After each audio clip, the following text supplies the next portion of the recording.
শপথ গ্রহণ করছি যে আল আমিন মিশন শিশু একাডেমি উজুলিয়া অন্ত বার্ষিক ক্রীড়া প্রতিযোগিতায় অংশগ্রহণ করে খেলাধুলার মান উন্নয়নের স্বার্থে ক্রীড়া প্রতিযোগিতার নিয়মাবলী মেনে এবং খেলোয়াড় সমেত মনোভাব নিয়ে উক্ত প্রতিযোগিতায়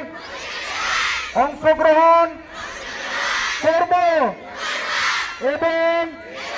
বিচারকের রায় চূড়ান্ত বলে মেনে নেব।